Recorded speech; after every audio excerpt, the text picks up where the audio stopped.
राधे राधे भक्तों, आज हम सुनेंगे शुक्रवार व्रत कथा। अगर आप शुक्रवार का व्रत करते हैं तो शुक्रवार की व्रत कथा अवश्य सुननी या पढ़नी चाहिए। ऐसा करने से माता की पूजा अर्चना संपूर्ण होती है। एक गांव में एक बुढ़िया रहती थी जिसके 7 बेटे थे। 6 बेटे कमाने वाले थे और एक बेटा निकम्मा था। बुढ़िया माँ 6 पुत्रों का झूठा 7वें पुत्र को देती थी। 7वां पुत्र एक दिन अपनी पत्नी से बोला, देखो मेरी माँ का मुझ पर कितना प्रेम है। वह बोली, क्यों नहीं, सबका झूठा बचा हुआ तुमको खिलाती है। वह बोला, जब तक आंखों से न देखें मान नहीं सकता। पत्नी ने हंसकर कहा, देख लोगे तब तो जान जाओगे। कुछ दिन बाद एक बड़ा त्योहार आया। घर में 7 प्रकार के भोजन और चूरमे के लड्डू बने थे। वह पत्नी की बात को जांचने के लिए सिर दर्द का बहाना कर पतला कपड़ा सिर पर रखकर रसोई में जाकर सो गया और कपड़े में से सब कुछ देखता रहा। 6 भाई भोजन करने आए। उसने देखा माँ ने उनके लिए सुंदर सुंदर आसन बिछाए, 7 प्रकार की रसोई परोसी और आग्रह करके उन्हें भोजन कराती रही। वह देखता रहा। 6 भाई भोजन कर उठ गए तब माँ ने उनकी 6 थालियों से लड्डुओं के टुकड़े को उठाया और एक लड्डू बनाया।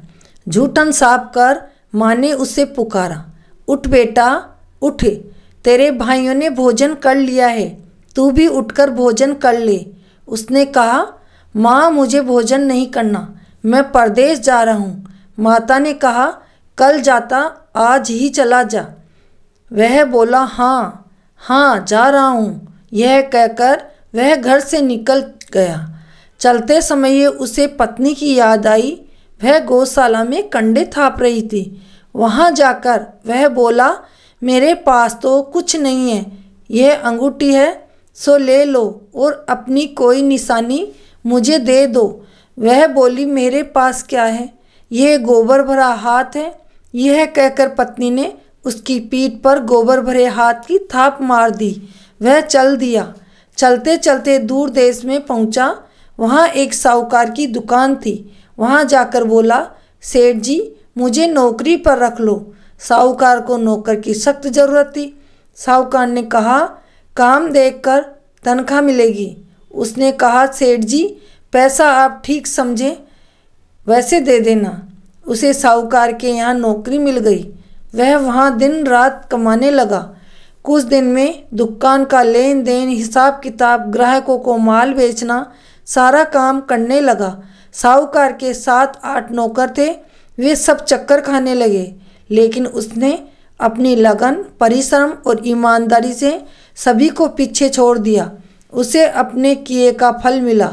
सेठ ने भी उसका काम देखकर और 3 महीने में ही उसे आधे मुनाफे का साझेदार बना दिया।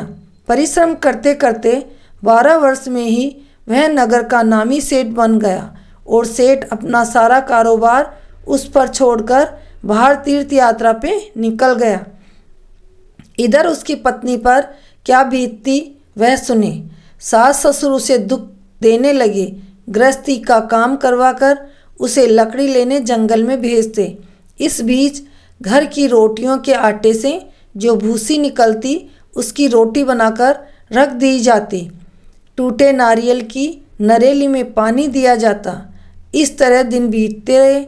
एक दिन वह जब जंगल में लकड़ी लेने जा थी तब उसे रास्ते में बहुत सी स्त्रियां संतोषी माता का व्रत करती दिखाई दी।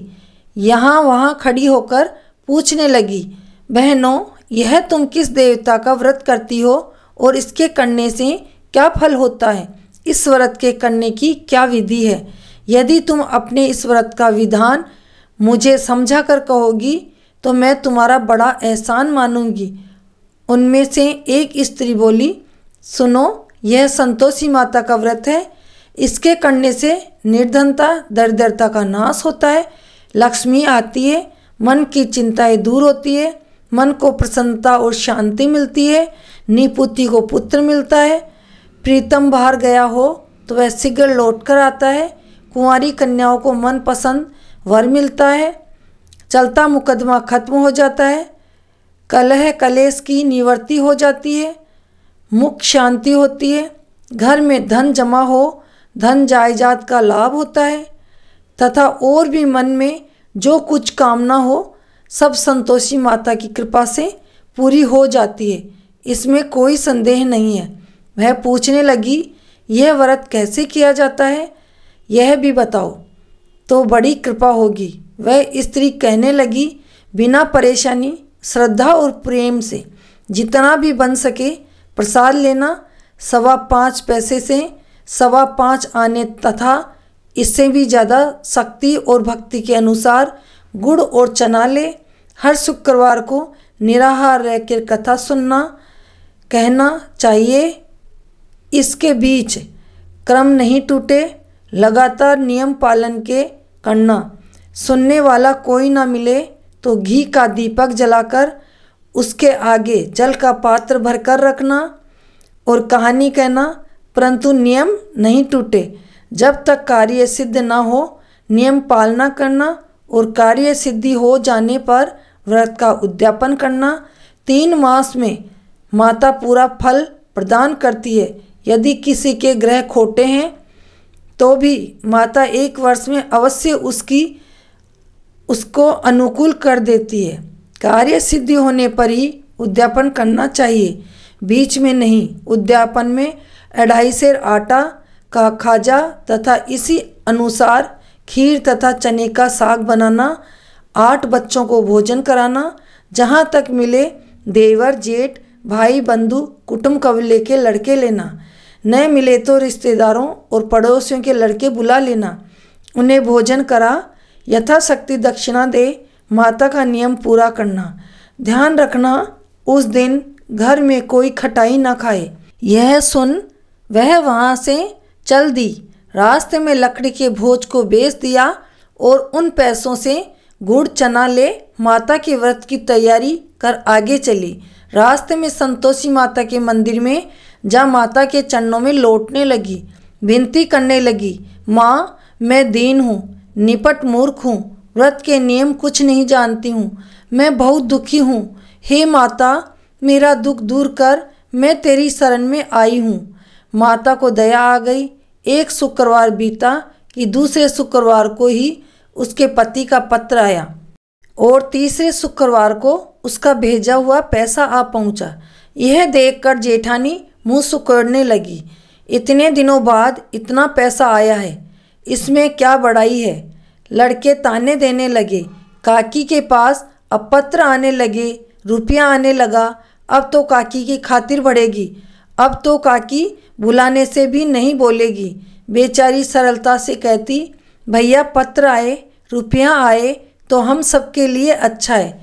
ऐसा कहकर आंखों में आंसू भरकर संतोषी माता के मंदिर में जा मातेश्वर के चरणों में गिरकर रोने लगी। माँ मैंने तुमसे पैसा नहीं मांगा, मुझे पैसे से क्या काम, मुझे तो अपने सुहाग से काम है। मैं तो अपने स्वामी के दर्शन और सेवा मांगती हूँ। तब माता ने प्रसन्न होकर कहा, जा बेटी तेरा स्वामी जल्दी ही आएगा। यह सुन खुशी से बावली हो वह घर आकर काम करने लगी। संतोषी माँ विचार करने लगी, इस भोली पुत्री से मैंने कह तो दिया कि तेरा पति शीघ्र आएगा, पर आएगा कहाँ से। वह तो इसे स्वप्न में भी याद नहीं करता। उसे इसकी याद दिलाने तो मुझे स्वयं जाना पड़ेगा। संतोषी माता ने उस बुढ़िया के बेटे को स्वप्न में समझाया, पुत्र तेरी घरवाली कष्ट उठा रही है। यह बोला, हाँ माँ यह तो मुझे भी मालूम है, परंतु क्या करूँ, वहाँ कैसे जाऊँ। परदेश की बात है, लेन देन का सारा हिसाब किताब है, कोई जाने का रास्ता नजर नहीं आता। आप ही कोई रास्ता दिखाएं कि मैं वहाँ कैसे जाऊँ। माँ कहने लगी, सवेरे नहा धोकर संतोषी माता का नाम ले, घी का दीपक जला, दंडवत कर और दुकान पर जा बैठना। देखते देखते तेरा लेन देन चुक जाएगा, जमा माल बिक जाएगा, सांझ होते होते धन का ढेर लग जाएगा। वह अगले दिन सुबह बहुत जल्दी उठा उसने अपने मित्र बंधुओं परिचितों से स्वप्न में माता द्वारा कही गई बात कह सुनाई। वे सब उसकी बात सुनकर उसकी खिल्ली उड़ाने लगे। वे कहने लगे कि कहीं कभी सपने की बात भी सच्ची होती है क्या। एक बूढ़ा व्यक्ति बहुत समझदार था। वह बोला, देखो भाई, मेरी बात मानो। इस तरह सच या झूठ कहने के बदले देवता ने जैसा कहा है वैसा ही करना। तेरा क्या जाता है। बूढ़े की बात मानकर नहा धोकर उसने संतोषी माता को प्रणाम किया। फिर भी घी का दीपक जलाकर दुकान पर जा बैठा। शाम तक धन का ढेर लग गया। वह हैरान हुआ, मन में संतोषी माता का नाम ले प्रसन्न हो घर जाने के वास्ते गहना कपड़ा सामान खरीदने लगा। सब काम से निपट अपने घर को रवाना हुआ। उधर उसकी पत्नी जंगल में लकड़ी लेने गई। लौटते वक्त थक जाने के कारण संतोषी माता के मंदिर पर विश्राम करने बैठ गई। यह तो उसका रोज का रुकने का स्थान था। धूल उड़ती देख उसको माता से पूछा, हे माता, यह धूल कैसी उड़ रही है। माँ ने कहा, हे पुत्री, तेरा पति आ रहा है। अब तू ऐसा कर, लकड़ियों के 3 भोज बना, एक नदी के किनारे रख, दूसरा मेरे मंदिर पर और तीसरा अपने सिर पर रखकर तेरे पति को लकड़ी का गट्ठा देखकर मोह पैदा होगा। यह वहाँ रुकेगा, नाश्ता पानी बनाकर खाकर माँ से मिलने जाएगा। तू लकड़ी का भोज उठाकर जाना और बीच चौक में गट्ठर डालकर 3 आवाज़ जोर से लगाना। लो सासू जी, लकड़ियों का गट्ठा लो, भूसी की रोटी दो, नारियल के खोपरे में पानी दो, आज कौन मेहमान आया है। संतोषी माँ की बात सुनकर वह बहुत अच्छा माँ कहकर प्रसन्न मन से लकड़ियों के 3 भोज बना लाई। एक नदी तट पर, दूसरा माता के मंदिर पर। इतने में ही मुसाफिर आ पहुँचा। सूखी लकड़ी देखकर उसकी इच्छा हुई कि अब यहीं विश्राम कर लें और भोजन बनाकर खा पीकर गांव चलेंगे। इस प्रकार भोजन कर विश्राम कर वह अपने गांव में आ गया। उसी समय बहू सिर पर लकड़ी का गट्ठा लिए आई। उसने गट्ठा को आंगन में डालकर जोर से 3 आवाज़ें लगाई। लो सासू जी, लकड़ी का गट्ठा लो, भूसी की रोटी दो, नारियल के खोपरे में पानी दो, आज कौन मेहमान आया है। यह सुनकर सास ने अपने दिए हुए कष्टों को भुलाने के लिए कहा, बहू, तू ऐसा क्यों कहती है। तेरा मालिक ही तो आया है। बैठ, मीठा भात खा, गहने कपड़े पहन। पत्नी की आवाज़ सुनकर उसका स्वामी बाहर आया और उसके हाथ में पहनी अंगूठी देखकर व्याकुल हो गया। उसने माँ से पूछा, माँ, यह कौन है। माँ बोली, बेटा, ये तेरी पत्नी है। आज 12 वर्ष हो गए हैं जब से तू गया है। तब से सारे गांव में जानवर की तरह भटकती फिरती है, काम काज कुछ करती नहीं है, 4 समय आकर खा जाती है। अब तुझे देखकर भूसी की रोटी और नारियल के खोपड़े में पानी मांगती है। वह बोला, माँ, मैंने इसे भी देखा है और तुम्हें भी। मुझे दूसरे घर की चाबी दो, मैं उसमें रहूँगा। ठीक है बेटा, जैसी तेरी मर्जी, कहकर माँ ने चाबी का गुच्छा बेटे के हाथ में रख दिया। उसने दूसरे घर को खोलकर सारा सामान जमाया। एक ही दिन में वहाँ राजा के महल जैसा ठाट बाट हो गया। अब क्या था, वह सुख भोगने लगी। अगला शुक्रवार उसने पति से कहा, मुझे संतोषी माता का उद्यापन करना है। पति बोला, बहुत अच्छा, खुशी से कर लो। वह उद्यापन की तैयारी करने लगी। जेठ के लड़कों को भोजन के लिए कहने गई। उन्होंने मंजूर किया, परंतु पीछे से जेठानी ने अपने बच्चों को सिखाया, देखो रे, भोजन के समय सब लोग खटाई मांगना, जिससे उसका उद्यापन पूरा न हो। लड़के भोजन करने आए, खीर पेट भरकर खाई, परंतु बाद में याद आते ही कहने लगे, हमें कुछ खटाई खाने को दो, खीर खाना हमें पसंद नहीं है, खीर खाना हमें भाता नहीं है, अरुचि होती है। लड़के उठ खड़े हुए, बोले, पैसे लाओ। भोली बहू कुछ जानती न थी, उसने उन्हें पैसे दे दिए। लड़कों ने बाजार जाकर उन पैसों से इमली खरीदी और खाई। यह देखकर बहू पर माताजी ने कोप किया। राजा के दूत उसके पति को पकड़ कर ले गए। अब सब मालूम हो जाएगा जब जेल की रोटी खाएगा। बहू से यह वचन सहन नहीं हुए। वह संतोषी माता के मंदिर में गई और कहने लगी, माता तुमने यह क्या किया? हंसाकर क्यों रुला दिया? माता बोली, पुत्री तूने मेरा व्रत भंग किया है, इतनी जल्दी सब बातें भुला दी। वह बोली, माता भूली तो कुछ भी नहीं हूँ, न कुछ अपराध किया, मुझे तो लड़कों ने भूल में डाल दिया, मुझे क्षमा करो माँ। माँ बोली, ऐसी भूल भी कहीं होती है? यह बोली, अब कोई भूल नहीं होगी। अब बताओ मेरे पति कैसे आएंगे? माँ बोली, पुत्री जा, तेरा पति तुझे रास्ते में आता हुआ मिलेगा। वह मंदिर से निकलकर बाहर आई तो रास्ते में उसे उसका पति आता हुआ मिला। उसने पूछा, कहाँ गए थे? वह बोला, इतना धन जो कमाया है उसका कर राजा ने मांगा था, वह भरने गया था। वह प्रसन्न होकर बोली, भला हुआ, अब घर चलो। फिर अगला शुक्रवार आया। वह बोली, मुझे माता का उद्यापन करना है। पति ने कहा, ठीक है करो। वह फिर जेठ के लड़कों से भोजन को कहने गई। जेठानी ने लड़कों को सिखा दिया कि तुम पहले की तरह खटाई मांगना। लड़के भोजन करने बैठे, लेकिन भोजन करने से पहले ही कहने लगे, हमें खीर पूरी नहीं भाती, जी बिगड़ता है, कुछ खटाई खाने को दो। यह बोली, खटाई खाने को नहीं मिलेगी, खाना हो तो खाओ। उनके उठकर चले जाने पर उसने ब्राह्मणों के लड़के बुलाकर भोजन कराया। दक्षिणा की जगह उन्हें एक एक फल दिया। इससे संतोषी माता प्रसन्न हो गई। माता की कृपा से 9 माह बाद उसको चंद्रमा के समान एक पुत्र पैदा हुआ। पुत्र को लेकर वह प्रतिदिन संतोषी माता के मंदिर में जाने लगी। माँ ने सोचा कि ये रोज आती है, आज क्यों न मैं ही इसके घर चली जाऊं, इसका आसरा देखूं तो सही। यह विचार कर माता ने भयानक रूप बनाया। गुड़ और चने से सना मुख, ऊपर से मुंह में सूंड के समान होठ, उस पर मक्खियाँ भिन भिना रही थी।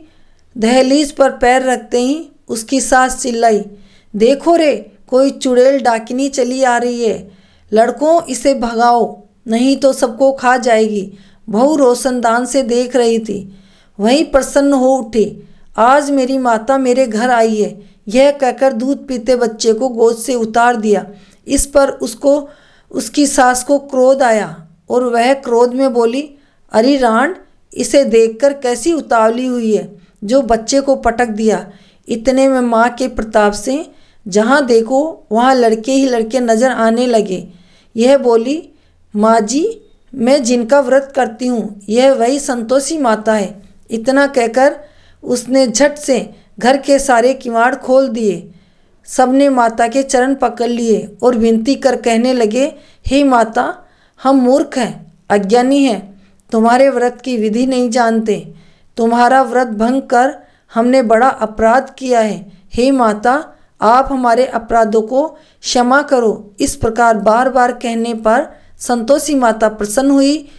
उसके बाद उसकी सास कहने लगी, संतोषी माता, आपने बहू को जैसा फल दिया वैसा सबको देना। जो ये कथा सुने, पढ़े और हुंकारा भरे, उन सबको इसका फल देना और सभी के घर धन धान्य से भरना। बोलो संतोषी माते की जय। भक्तों, अब आरती करते हैं। जय संतोषी माता मैया, जय संतोषी माता, अपने सेवक जन को सुख संपत्ति दाता। जय संतोषी माता, सुंदर चीर सुनहरी माँ धारण कीनो, मैया माँ धारण कीनो। हीरा पन्ना दम के तन संगार कियो। जय संतोषी माता, गेरू लाल छटा छवि बदन कमल सोहे, मैया बदन कमल सोहे। मंद हसत करुणामयी त्रिभुवन जन मोहे। जय संतोषी माता, स्वर्ण सिंहासन बैठी, चंवर ढूरे प्यारे, मैया चंवर ढूरे प्यारे। धूप दीप मधुमेवा, भोग धरे नारे। जय संतोषी माता, गुड़ अरुचना परम प्रियता में संतोष कियो, मैया ता में संतोष कियो। संतोषी कहलाई, संतोषी कहलाई, भगतन वैभव दियो। जय संतोषी माता, जय शुक्रवार प्रिय मानत, आज दिवस सोहे, मैया आज दिवस सोहे। भक्त मंडली छाई, भक्त मंडली छाई, कथा सुनत मोहे। जय संतोषी मैया, मंदिर जगमग ज्योति, मंगल ध्वनि छाई, मैया मंगल ध्वनि छाई। विनय करे हमें बालक, विनय करे हमें बालक, चरणन सिर नाई। जय संतोषी मैया, भक्ति भाव से पूजा अंगीकृत कीजो, मैया अंगीकृत कीजो। जो मन बसे हमारे, जो मन बसे हमारे, इच्छा फल दीजो। जय संतोषी मैया, दुखी दरिद्र रोगी, संकट मुक्त कियो, मैया संकट मुक्त कियो। बहुधन धान्य भरे घर, बहुधन धान्य भरे घर, सुख सौभाग्य दियो। जय संतोषी मैया, ध्यान धर्यो जिन ने मन वांछित फल पायो, मैया मन वांछित फल पायो। पूजा कथा श्रवण करे, पूजा कथा श्रवण करे, घर आनंद हुयो। जय संतोषी माता, शरण गए की लज्जा रखियो जगदम्बे, मैया रखियो जगदम्बे। संकट तू ही निवारे, संकट तू ही निवारे, दयामयी अम्बे।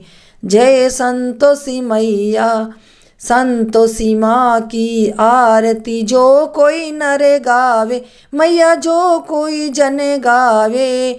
रिद्धि सिद्धि सुख संपत्ति जी भर के पाए। जय संतोषी मैया, बोलो संतोषी माते की जय।